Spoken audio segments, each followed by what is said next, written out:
शादी कर ली खुद से। शमशान में जब मेरी माँ लेटी है तो मेरी माँ को ऐसे न सर पे हाथ फेर, क्या जहाँ तेरी यात्रा मंगलमय यात्रा है। अब हमारे पड़ोस में पंजाबी फैमिली रहती थी, अभी तो नहीं है, तो उनके बेटे ने मेरा बहुत शोषण किया। तो जब कुछ समय बीतता है तो मेरी मम्मी थोड़े दिन के लिए गुजरात शिफ्ट हो जाती है। फिर गुजरात से हम वापस मुंबई आते। जब मुंबई में मम्मी ने फ्लैट लिया तो हम उस फ्लैट में रह रहे थे, और जैसे ही शिफ्ट हुआ मम्मी पूरी तरह से मेंटली डिस्चार्ज्ड हो गई थी।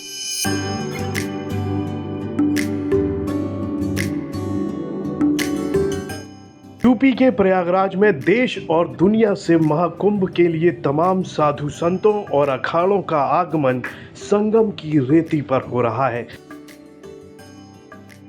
पर ये अखाड़े के अर्धनारेश्वर धाम को लेकर संतों में विरोध के सुर भी देखे जा रहे हैं। ऐसे में हमने बात की परी अखाड़े के अर्धनारीश्वर धाम की प्रमुख हिमांगी सखी से, तो उन्होंने इस मुद्दे पर खुलकर अपनी बात रखी। इस दौरान हिमांगी सखी ने अपने माता पिता और बचपन की यादों को लेकर काफी कुछ कहा।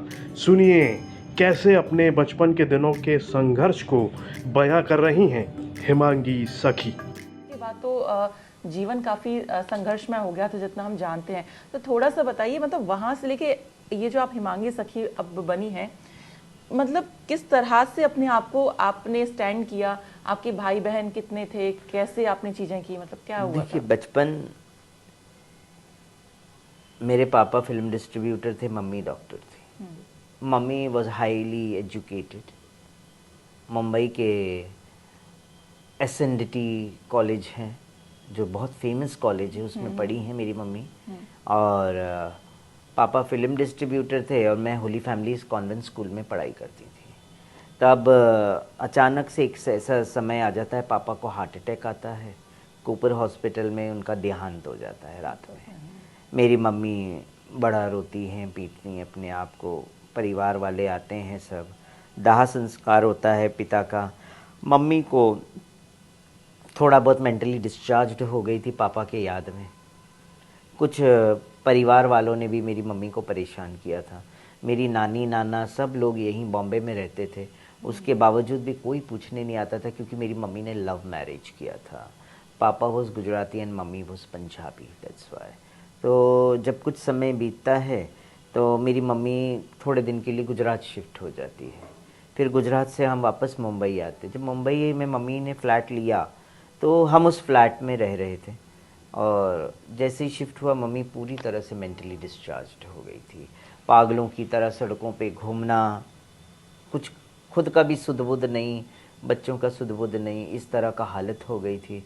हमारे यहाँ स्कूलिंग ख़त्म हो गया, हम पढ़ाई नहीं कर पाए पूरी ना। मम्मी सड़कों पे पागलों की तरह घूमना, कपड़े पहनने का सुध बुध नहीं।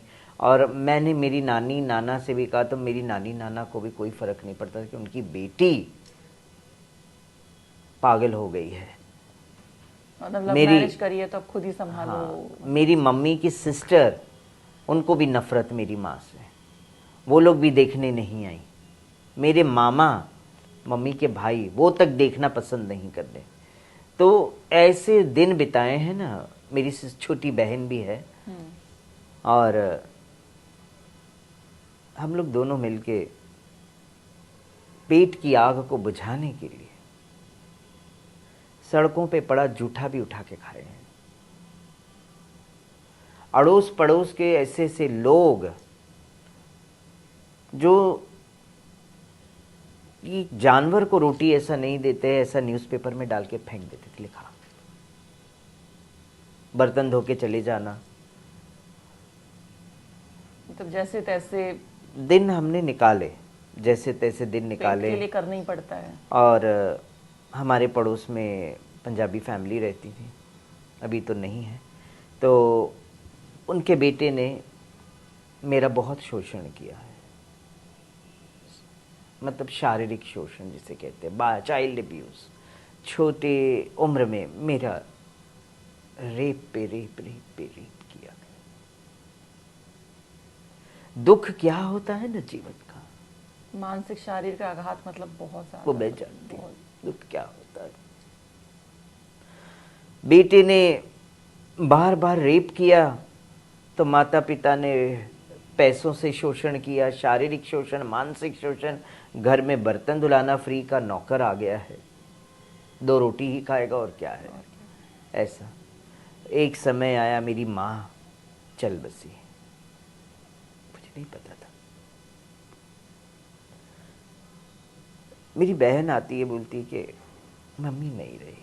तो मैंने कहा मुझे सपना तो एक आया था कि मम्मी बोलती मैं जा रही हूँ, अपने आप को संभाल लेना बस। तो मैंने ईश्वर से कहा अच्छा किया मेरी माँ को उठा लिया। ऐसी जिंदगी वो जी रही थी, वो जी जिंदा लाश की तरह। मैं नहीं देख सकती। I can't. जिंदा तो है मगर वो जीवन भी क्या जीवन, जो पागलों की तरह जिंदगी बिताना, ना अपना सुध-बुध, ना घर का सुध-बुध, ना बच्चों का सुध-बुध। मम्मी को शमशान लेकर मैंने मेरी नानी नाना को मैसेज भिजवाया। मेरी नानी नाना कहते हैं हमारे लिए तो हमारी बेटी पहले ही मर चुकी है, जब उसने शादी कर ली खुद से। शमशान में जब मेरी माँ लेटी है तो मेरी माँ को ऐसे ना सर पे हाथ फेर, जा तेरी यात्रा मंगलमय यात्रा है। अब पता नहीं कौन से कर्म हम सबने मिलके ऐसे किए हैं जो हम हमारी जीवन ऐसा भोग रहे इस पृथ्वी पे। चाहे वो मम्मी हो, चाहे मैं और मेरी बहन हो, हमने कोई ना कोई कर्म तो किए होंगे पूरे, जिसके वजह से हम भोग रहे। मैं बोला जा मेरी माँ, जलता हुआ उसका देखती हूँ। समझती हूँ अपनों के जाने का दर्द बयान माँ कर माँ सकते ही हैं, होती माँ है। माँ। प्रयागराज से यूपी तक के लिए सरिता तिवारी की रिपोर्ट।